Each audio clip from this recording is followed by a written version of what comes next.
गुरुजनों के दर्शन का लाभ हमें मिल रहा है। हम अपनी बात एक कहानी के माध्यम से प्रस्तुत कर रहे हैं। आप लोग घर गृहस्थ में हैं तो घर गृहस्थ में बहुत ही सूझबूझ के साथ हमें जीवन जीने की ज़रूरत है, क्योंकि हमारे संत ऋषि मुनियों ने कहा है कि 4 आश्रम होते हैं, एक गृहस्थ, एक वानप्रस्थ, एक सन्यास और एक नंबर 1 पर ब्रह्मचर्य। तो ये 4 आश्रम हैं। चारों आश्रमों का जो मुख्य केंद्र है वो गृहस्थ, और गृहस्थ जीवन में हम जितनी सूझबूझ के साथ, समझदारी के साथ जीवन जिएंगे, उसी में सुख और शांति है। और जीवन हम अगर जी रहे हैं पशु पंछियों की भांति, तो हमारे जीवन में और उनके जीवन में कोई अंतर नहीं। हमें जीवन जो मिला है, जीवन को जीवंत बनाना है, जीवन को जागृत बनाना है, जीवन को समझदारी पूर्ण बनाना है। वो हमारा अगर जीवन नहीं हुआ तो बस जीवन इस पेट को भर रहे हैं, बाल बच्चे भी पैदा करते हैं, सारे काम कर रहे हैं पशुओं जैसा। तो हमारा जीवन पशुओं जैसा नहीं, मनुष्य जैसा जीवन होना चाहिए। बोलना चाहिए तो बोलने से पहले तौल लेना चाहिए कि हम क्या बोलने जा रहे हैं। अब बोलने से पहले तौलते नहीं हैं, तौलोगे नहीं तो चाहे आपका खून के रिश्ते 2 तरह के होते हैं। एक आपको आज एक बात बताना चाहूँगा, रिश्ते 2 तरीके के होते हैं। एक खून का रिश्ता होता है, एक प्रेम का रिश्ता होता है। तो जो खून का रिश्ता होता है वो रिश्ता जैसे भाई भाई का रिश्ता है।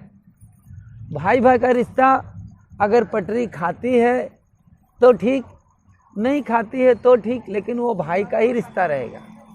भाई भले ही आपस में जीवन भर बात ना करें, लेकिन वो रहेंगे भाई भाई। इसको कहते हैं खून का रिश्ता। बहन बहन में अगर कहीं अनमिलता हो जाए तो वो अपने ससुराल में आना जाना बंद कर दिए। हाय वो बहन बहन ही, मतलब वो एक खून का जो रिश्ता होता है वो कभी ख़त्म नहीं होता है। भले उसमें कोई भाव ना हो, कोई प्रेम ना हो, कोई दया ना हो, कोई करुणा ना हो, तो वो रिश्ते किसी काम के हैं कि नहीं हैं? नहीं है। वो रिश्ते किसी काम के नहीं। रिश्ता कौन सा होना चाहिए? रिश्ता है जो प्रेम का रिश्ता होता है, उस रिश्ते को हम गहरा रिश्ता कहते हैं। वो उस प्रेम के रिश्ते में क्या होता है कि दिखाई नहीं देता वो रिश्ता, लेकिन जितना वो सूक्ष्म होता है उतना ही अधिक गहरा होता है। जितना अधिक सूक्ष्म होता है उतना ही गहरा होता है, और गहरा होने के साथ साथ बहुत ही नाजुक भी होता है। सूक्ष्म भी है, गहरा भी है और नाजुक भी है। अगर उस नाजुक रिश्ते में जरा से भी ऊपर नीचे हुआ तो भय बना रहता है कि कहीं टूट ना जाए, कहीं खो ना जाए, कहीं समाप्त ना हो जाए।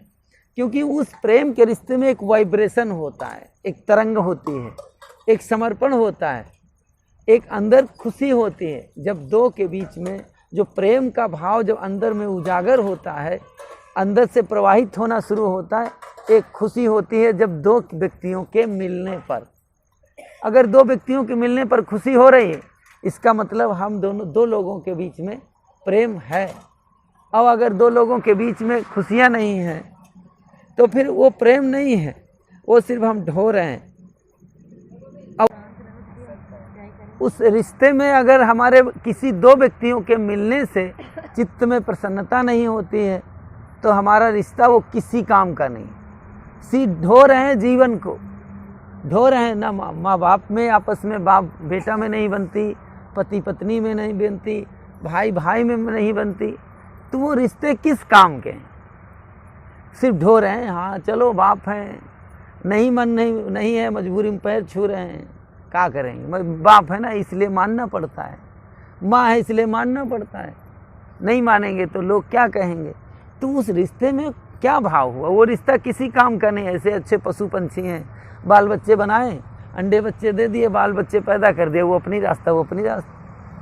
लेकिन हम मनुष्य हैं, आपस में एक पास रहते हैं हमारा जीवन कैसा है? रेलगाड़ी की तरह, रेल की पटरी की तरह, चलते तो साथ साथ में है, साथ साथ, लेकिन एक पास कभी नहीं होते, चाहे पति पत्नी हो, चाहे भाई भाई हो, चाहे पिता पुत्र हो, है एक साथ में। तो एक साथ रहने से क्या मतलब हुआ? वो रेल की पटरी की तरह दिल्ली, मुंबई, कलकत्ता, मद्रास यात्राएं तो चल रही, उन यात्राओं का कोई मतलब नहीं जब तक एक पास नहीं हो। मेरा कहने का भाव है, इन रिश्तों में जब तक वाइब्रेशन नहीं होगा, तरंग नहीं होगा, करंट नहीं होगा, भाव नहीं होगा, तो वो रिश्तों का कोई जीवन में मूल्य नहीं। अगर आपका जीवन मनुष्य जीवन पाए हो तो पति पत्नी में एक ऐसा प्रेम होना चाहिए, समर्पण का भाव होना चाहिए। वासनात्मक प्रेम नहीं, प्रेम भी दो तरीके का होता है, एक वासनात्मक प्रेम होता है, एक अंतरात्मक प्रेम होता है। वासनात्मक प्रेम जो होता है वो सब आप लोग जानते हैं, लेकिन एक ये जो प्रेम है आत्मिक प्रेम, एक दूसरे की सेवा, क्या होगा? सेवा का भाव होगा, समर्पण का भाव होगा, एक दूसरे के दुख दर्द का जो अनुभव करता है उसको हम प्रेम कहते हैं। अगर एक दूसरे पति पत्नी है, साथ साथ रहते हैं, कभी एक दूसरे से ठीक से बातें, पति को टाइम नहीं है बात करने का, पत्नी इसके पास आए, भोजन खा लिए, रोटी खा लिए और उसके बाद सो गए, क्या उसको परेशानी रहती है? बैठ के कभी अकेले में बैठ के कभी बात नहीं कर, अकेले में बैठ करके कभी कभी पत्नी से बातें करना चाहिए कि जी तुमको कोई परेशानी तो नहीं है। अब जब वो कराती है तो मजबूरी में पूछना का दर्द होते है तो कहा हाँ फिलहाल तो चलो भाई चलो, चला जाए सफदरगंज, अब क्या करें। लेकिन अकेले में को बैठ के पूछना चाहिए कि क्या परे, अकेले जब दर्द ना हो, परेशानी ना हो, पीड़ा ना हो, अकेले सिर्फ बाल बच्चे पैदा करने के लिए थोड़ी शादी हुई है, एक साथ रह करके प्रेम से रहने के लिए मिला है जीवन। तो एक दूसरे का दुख दर्द जो अनुभव करता है वही सच्चे मित्र हैं। मेरा कहना कोई भी रिश्ता हो, मेरा ऐसा मैंने अपने जीवन में विचार किया है, चाहे भाई भाई का रिश्ता हो, भाई भाई के रिश्ते में मर्यादाएं होती हैं, छोटा भाई बड़ा भाई मर्यादाएं हैं, तो मर्यादा का पालन करते हुए एक दूसरे के बीच में मैत्री होनी चाहिए। भाई भाई एक दूसरे के बीच में अगर मैत्री का मतलब मित्रता होता है, अगर भाई भाई के बीच में मैत्री नहीं होगी तो क्या होगा? मित्रता अगर नहीं है तो कभी एक दूसरे के विचार नहीं मिल सकते। विचार जब तक मित्र से आदमी क्या करता? दुनिया की बातें अपने बाप से नहीं कहेगा, अपने भाई से नहीं कहेगा, किसी से नहीं कहेगा, लेकिन जो अंदर की अच्छाई और बुराई होती है अपने मित्र के सामने जरूर व्यक्त करता है। करता नहीं करता भाई? कोई भी अच्छाई बुराई, अच्छी बुराई कोई भी घटना घटे अंदर में जीवन में अपने मित्र से कह देगा। इसलिए मित्र जो होता है, सबसे बड़ा जो मित्र होता है, जब कभी शत्रु हो जाता है तो सबसे बड़ा शत्रु वही होता है, क्योंकि वो अंदर की बात जानता है कि इसके अंदर क्या है, कमजोरी भी जानता है और अच्छाई भी जानता है ना। सबसे बड़ा शत्रु कौन होता है? वही मित्र बन जाता है। तो हमारे जो रिश्ते हैं, हम बाप बेटा हैं, अपनी इतनी क्षमता रखनी चाहिए बाप बेटे में, ऐसी मित्रता होनी चाहिए मर्यादा का पालन करते हुए कि हम अपने बाप से अपने दिल की बात बता सकें कि पिताजी ऐसी हमसे गलती हो गई हमसे। अब बाप को ऐसा चाहिए कि गलती हो गई बेटा, कोई बात नहीं, चिंता मत करो, हम संभाल लेंगे। ऐसा नहीं अरे तूने ऐसा कर दिया वैसा कर दिया है, तेरे जैसे दो चार बातें और हवा, मतलब उस बात को धीरे से कहना चाहिए था और बिल्कुल रेलगाड़ी बना दिया, कहा बाप क्या है तो पूरा दुश्मन है हमारा, कि जो बात कहनी चाहिए था दूसरे। तो मेरा ये कहना है कि इन रिश्तों के बीच में प्रेम होना चाहिए, जो कि अंदर की बात एक दूसरे से, अब जैसे माँ बेटा का होना चाहिए। एक घटना सुनाऊँ आपको, हमें याद आई घटना। दिल्ली में एक महात्मा है बना साहेब जी, उनकी जो बहन है वो सीआईडी विभाग में है, उनके 2 बच्चे हैं। तो बच्चों से वो जितने पढ़े लिखे ऊंचे ग्रेड के लोग होते हैं, वो अपने जीवन का जितना पैसा होता है, धन जितना होता है, वो 2 चीज़ों में खर्चा करते हैं। या तो खर्च करेंगे मकान बनवाएंगे, नंबर 2 दूसरा खर्चा करते हैं वो अपने बच्चों की पढ़ाई पर, चाहे कुछ भी रूखी सूखी खा लेंगे, नहीं बच्चों को पढ़ाएंगे जरूर, चाहे जैसे हो, ऊंचे ग्रेड के लोगों को। तो उन्होंने बताया कि साहब जी हम अपने बच्चों से मित्र की तरह बात करते हैं, मित्र की तरह रहते हैं।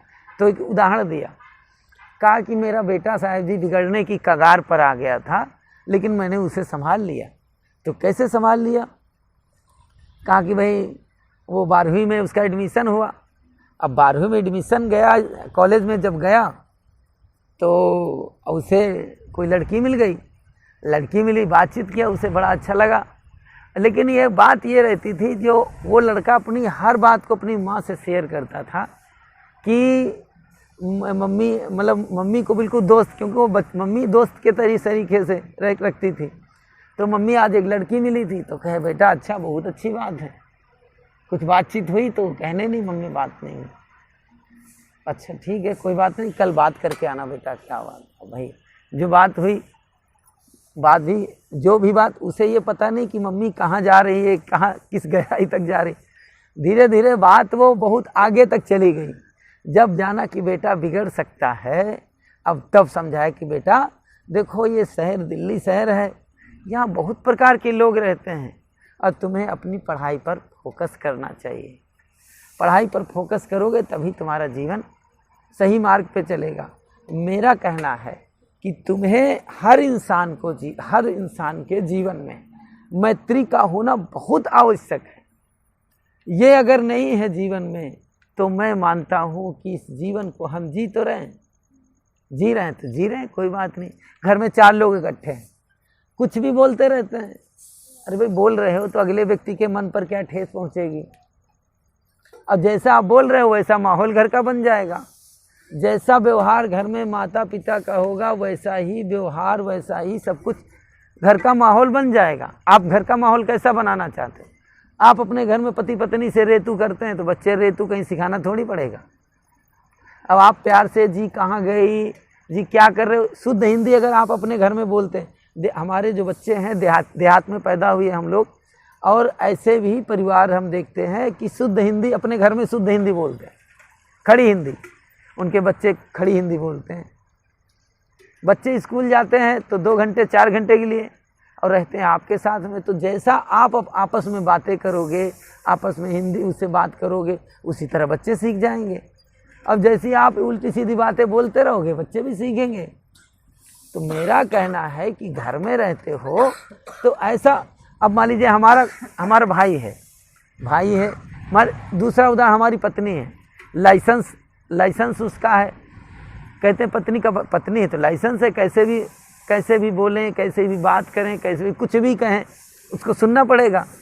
ऐसा मानते हैं कि लाइसेंस मिल गया पत्नी को तो हम कुछ भी मुँह से बोलें, कैसा उसके साथ व्यवहार करें, कुछ भी करें, मतलब क्योंकि लाइसेंस मिला है तो अब उसमें कोई दिक्कत नहीं है। लेकिन इंसान को ये सोचना चाहिए कि लाइसेंस मिलने का मतलब, अब मान लीजिए ड्राइविंग लाइसेंस मिल गया किसी गाड़ी चलाने वाले को, तो क्या गाड़ी को गड्ढे में कुदाएगा? गड्ढे में कुदाएगा तो क्या होगा? हाथ पैर तोड़ेगा? नहीं तोड़ेगा। तो लाइसेंस मिला है तो लाइसेंस का सदुपयोग करो। लाइसेंस कहीं खतरा आए, पुलिस वाले पकड़ने तो दिखा दो भैया हमारा तो लाइसेंस है, 4 पहिए गाड़ी का लाइसेंस। मैं उदाहरण इसलिए दे रहा हूँ कि आप पति पत्नी हैं तो पति पत्नी में एक दूसरे का आदर करना सीखो। ऐसा नहीं उठपटांग, कई लोग ऐसे हैं आजकल के भी गंवारू पति ऐसे हैं, पत्नी कुछ कह दिया उठा लिए डंडा, बस काम शुरू हो गए। मतलब मारने का लाइसेंस मिल गया उनको पत्नी का, गाली देने का लाइसेंस मिल गया पत्नी को, कुछ भी, मतलब लाइसेंस ऐसा मिला हुआ है। अरे दुर्भाग्यशाली वो पशु भी नहीं है, एक दूसरे पशु भी एक साथ रहते रहते सीख जाते हैं कि भैया ये हमारे साथ में रहना।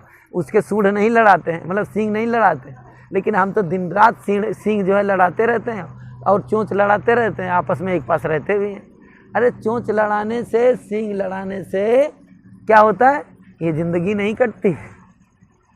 उनसे तो हम लोग, अब हम टैली कर लें कि हम कैसे हैं। चोंच लड़ाना आपस में, देखो तिलोरी लड़ते हैं ना आपस में सुबह सुबह, बिल्कुल जैसा लगता है लड़ाई करते हैं आपस में जान ही मार देंगे, ऐसा लगता है। हम भी ऐसे ही चोंच लड़ाते रहते हैं, सींग लड़ाते हैं। अरे सींग लड़ाने से नहीं जीवन बनता है, जीवन बनता है प्रेम से जीवन, क्योंकि हम मनुष्य हैं। अब मनुष्य होकर के हमें जीना नहीं आता, बोलना नहीं आता है, खाना नहीं आता है, बस जिए जा रहे हैं तो वो जीवन नहीं किसी काम।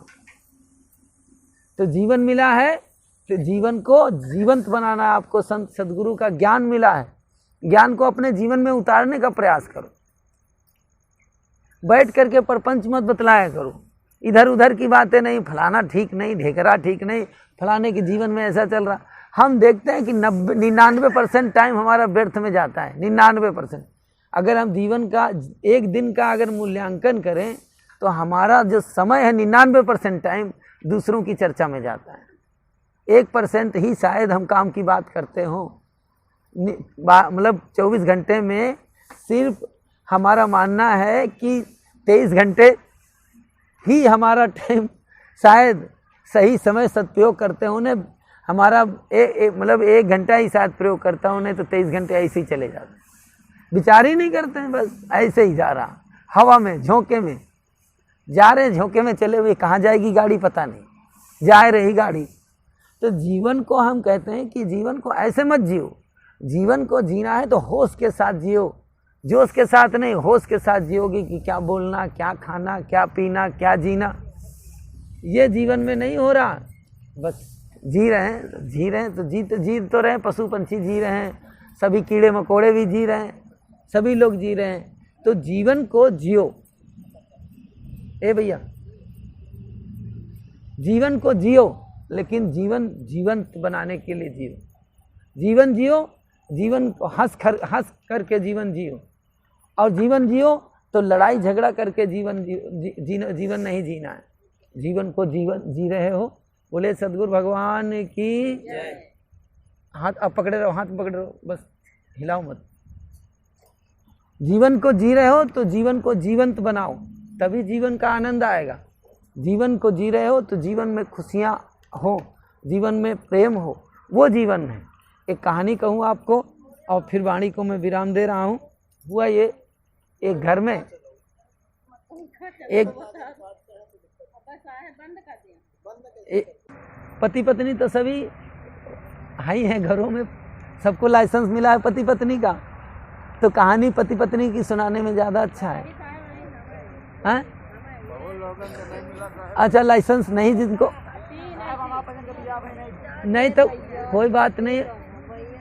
सुनो, एक पति पत्नी थे, तो पति पत्नी में क्या था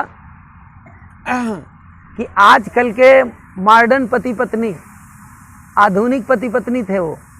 हुआ ये कि उनकी अरेंज मैरिज नहीं, लव मैरिज हुई थी। हुआ कि एक दोनों जो है एक साथ पढ़ते थे और पढ़ते पढ़ते आज की भाषा में जिसको क्या कहते हैं, प्रेम हो गया प्रेम। तो हुआ ये कि जब प्रेम हो गया आपस में, तो क्या किया, कहा कि ऐसा है कि हम लोग घर में देखते हैं कि भैया भाभी आपस में लड़ाई करते हैं, और देखते हैं दीदी जीजा भी आपस में लड़ जाते हैं, अब मम्मी पापा भी आपस में लड़ जाते हैं। कुछ ऐसी आधुनिक टेक्निक अपनाएं जिससे हमारे आपस में झगड़ा ना हो। तो भाई आधुनिक टेक्निक उन्होंने अपनाया, बहुत अच्छी टेक्निक। वो टेक्निक अगर आप लोग भी अपनाएं तो हमें लगता है कि 10% समस्या का, मेरा गणित है कि 10% समस्या का समाधान हो सकता है। तो क्या किया, तो भाई जब राजी हो गए आपस में, तो कहने लगे भाई शादी ऐसे कैसे होगा, पहले ऐसा करो अपने माँ बाप से पूछ लेते हैं, बातचीत कर लेते हैं, शादी कर लेंगे। तो अपने माँ बाप से पूछे तो लड़की वालों ने सोचा कि भाई शादी तो लड़की की करनी है, तो जो कह रही देख सुन लेते हैं, वहीं कर देते हैं। उसके बाद में लड़के वालों ने सोचा कि भाई लड़के भी शादी करनी है, तो कर देते हैं देख सुन करके।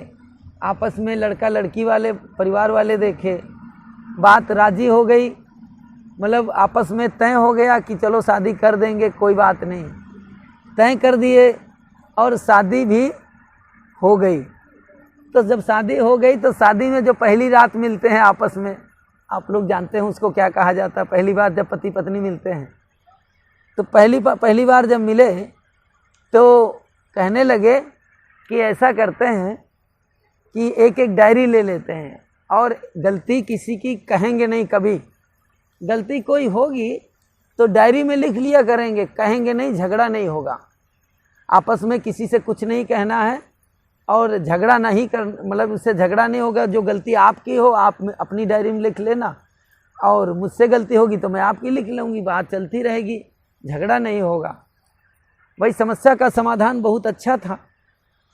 चलने लगा समय, धीरे धीरे क्या हुआ कि साल बीतते, बहन जी देर नहीं लगी, साल बीत गया। साल बीत गया तो कहे भैया ऐसा करते हैं डायरी पढ़ लेते हैं एक दूसरे की, सुधार हो जाएगा। तो डायरी, पति देवता ने क्या किया कि पत्नी को डायरी दे दिया, अब पत्नी ने क्या किया कि पति देवता को डायरी दे दिया। एक ड्राइंग रूम में जा कर के पढ़ने लगा, एक बेडरूम में। तो पति जो है गया ड्राइंग रूम में, पत्नी की डायरी पढ़ना शुरू किया। तो पहले फर्स्ट पेज पर लिखा था कि जब तुम्हारी शादी हुई थी, शादी में जो शादी हुई थी उसमें गहने अच्छे नहीं आए थे। First complain. भाई दूसरी कंप्लेन, एक दिन दाल में नमक कम हो गया था, तुम गुस्सा हो गए थे। एक दिन लोटा फेंक दिए थे। एक दिन मैं कह रही थी कि मुझे थोड़ा जो है बाराबंकी घुमा के लाओ, तो घुमाने नहीं ले गए थे। एक जगह फंक्शन, वहाँ अमुक रिश्तेदारी में मुंडन था, मैं कह रही थी मुंडन में नहीं ले गए थे। मतलब ये छोटी छोटी कंप्लेन से पूरी डायरी क्या थी, भरी हुई थी। छोटी छोटी कंप्लेन से, छोटी छोटी शिकायतों से पूरी डायरी भरी हुई थी। और पति देवता क्या किए, पूरी डायरी खोल खोल के पूरा पढ़ते, हंसते गए, मुस्कुराते गए, पढ़ते गए। उसके बाद अब पत्नी का नंबर आया, पत्नी ने पढ़ना शुरू किया। तो पहला पेज सादा, दूसरा पेज, तीसरा पेज, चौथा पेज सब सादे। फिर धीरे धीरे करके 360वां पेज आ गया। डायरी तो 365 पेज की होती है, 60वां पेज आ गया। 61, 62, 63, 64 पेज हो गए। लेकिन 65 पेज पर एक ऐसी बात लिखी थी, वो फार्मूला, वो सूत्र लिखा था, आप जिस किसी जगह पर खड़े हो वो फार्मूले को प्रयोग करना, तो आपके जीवन में निश्चित ही खुशियां आएंगी। क्या लिखा था, पति ने क्या लिखा था, एक वाक्य, प्रिय मैं तुमसे इतना प्रेम करता हूँ, इतना प्रेम करता हूँ, इतना प्रेम करता हूँ कि आज तक तुम्हें कोई गलती दिखी ही नहीं। गलती तो इंसान का पुतला है, गलती इंसान का, मतलब इंसान गलती का पुतला है, हो जाती है, अक्सर हो जाती है। तो गलती होना कोई बड़ी बात नहीं, लेकिन अगर प्रेम होगा तो गलती क्या होगी, आदमी नज़रअंदाज कर देगा, इग्नोर कर देगा। अगर जो प्रेम नहीं है तो अगर कहीं गिलास ऊपर से थोड़ा नीचे गिलास की खनक आएगी तो सास नीचे से चिल्लाएगी, अरे गिलास तोड़ दिया, क्या बात है, प्लेट तोड़ दिया, दिखाई नहीं पड़ता। माँ बाप ने यही संस्कार दिया है, ऐसा जोर से चिल्लाएंगे। कहीं माँ सासू अम्मा से गलती हो गई तो बहू चिल्ला रही, बाप से कहीं बेटा चिल्ला रहा, बेटा से कहीं बाप चिल्ला रहा। यही है 36 का आंकड़ा बना हुआ है। 36 का आंकड़ा मतलब होना चाहिए 63 का, लेकिन 36 के आंकड़े में जीवन चल रहा है। हमें अपने जीवन को क्या करना है, सुंदर बनाना है। अपने जीवन को, अपने व्यवहार को सही मार्ग पर लेके चलना है, तभी हमारे ग्रस्त जीवन की सार्थकता है, तभी हमारे जीवन में सुख आ सकता है, शांति आ सकती है और प्रेम आ सकता है। इसी के साथ मैं अपनी वाणी को विराम देता हूँ। बोलिए सद्गुरु भगवान की।